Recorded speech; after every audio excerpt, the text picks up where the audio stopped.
நிலக்கடலையை பயன்படுத்தக்கூடிய ஒரு முக்கியமான வழிமுறைங்க. இப்போ பார்த்தீங்கன்னா கால் வலி, மூட்டு வலி, நரம்பு, கால்சியம் பற்றாக்குறை, எதிர்ப்பு சக்தி குறைபாடு, இரத்த வெள்ளை அணுக்களுடைய உற்பத்தி குறைபாடு, ஸோ இந்த மாதிரி விஷயங்களுக்கெல்லாம் ஏதாவது உணவு எடுத்துக்கணுங்கிறவங்க கவனமாக பார்த்துக்க. இப்போ பவுனம்மாவுக்கு கால் வலி, நரம்பு வலி இருக்குது. இப்போ இதை ஊற வச்சு நம்ம அப்படியே சாப்பிடுவோங்க. ஆனால் இப்போ அவங்க ஹாஸ்பிட்டல்லேருந்து இப்போ தான் டிஸ்சார்ஜ் ஆகி 2 நாள் ஆகுது. ஸோ முழுக்க நம்ம அந்த மாதிரி இயற்கை உணவுகளுக்கு இப்போ கொண்டுட்டு போக வேண்டாம். அதனால் என்ன பண்ணுறோன்னா, ஊற வச்சதை மிதமான சூட்டில் இரும்பு கடாயில் வறுத்த கல்லுப்புங்க, இந்த மாதிரி பீங்கான் ஜாடியில் தான் வச்சுருக்கணும். இரும்பு கடாயில் வறுத்த கல்லுப்பு, சாதாரண கல்லுப்பு. நம்ம எந்த ஒரு அயோடைஸ்டு உப்பையும் பயன்படுத்துறதில்ல. ஏற்கனவே முட்டை, மீன் உணவுகளெல்லாம் எடுத்துக்கிறனால அதுலேயே போதுமான அளவு அயோடின் வந்துடும். ஸோ இப்போ சொல்ல வர்றது என்னென்னா, அந்த மாதிரி கல்லுப்பு போட்டு மிதமான சூட்டில் இப்போ ஒரு அரை வேக்காடுலேருந்து 3/4 வேக்காடு விட்டு எடுத்துக்கிறோங்க.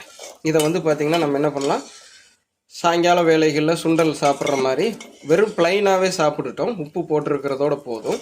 இன்னும் நாளாகப்போ நம்ம தாளித்து மரச்சக்கு நல்லெண்ணெய், கடுகு, கடலைப்பருப்பு, உளுந்தம்பருப்பு, தேங்காய் பூவெல்லாம் போட்டு இனி அடுத்த கட்டமாக செய்யலாம். முதல்ல படிப்படியாக உள்ளே வரலாம். ஸோ தெளிவாக தெரிஞ்சுங்க, படிப்படியாக உள்ளே வர வேண்டும். சரிங்களா? இப்போ பவுனம்மா ஒரு வாரமாக கடை உணவுகள் சாப்பிட்டதுலேருந்து இன்றைக்கி 2வது வேலையாக நம்ம உணவு, வீட்டு உணவு சாப்பிட்றாங்க. ஒரு வேளை தான் கடை உணவு. ஸோ படிப்படியாக வர்றது உங்கள் முன்னாடி வைக்கிறேன். தொடர்ந்து பார்த்து பலன் பெறுங்கள். நிலக்கடலை ரொம்ப முக்கியம். எதிர்ப்பு சக்தி அதிகரிக்க செய்கிறதுக்கும், கால்சியம், சரிங்களா, எலும்பு நரம்புக்கும் ரொம்ப முக்கியம். நீண்ட ஆயுளை பெறணும், இளமையாக என்னைக்கு இருக்கணும்னா நிலக்கடலை ரொம்ப முக்கியம். தெளிவாக பார்த்துங்க. பக்குவமாக மிதமான சூட்டில் வேக வைத்து எடுத்துருக்கிறது போதுமானது. இப்போ வெந்ததை கூட டெஸ்ட் பண்ணி பார்த்துடலாங்களா எப்படி இருக்குது அப்படின்னு. ஸோ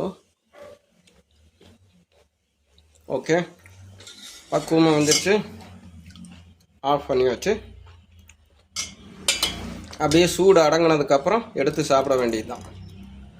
வயதானவர்களுக்கு, சரிங்களா, இன்னும் குழந்தைகளுக்கு, கர்ப்பிணிகளுக்கு நிலக்கடலை ஒரு 25லேருந்து 50 கிராம் டெய்லி கொடுத்துருங்க, முட்டை இருந்தாலுமே. ஓகேங்களா? தெளிவாக தெரிஞ்சுக்கங்க. இப்போ நம்ம பவுனம்மாக்கு இதில் ஒரு பாதி பொறுமையாக அவங்க உட்காந்து நல்லா மென்று சாப்பிட வைக்கலாம். நன்றி, வணக்கம் மக்கள். அடுத்தடுத்த பதிவில் தொடர்ந்து பாருங்கள்.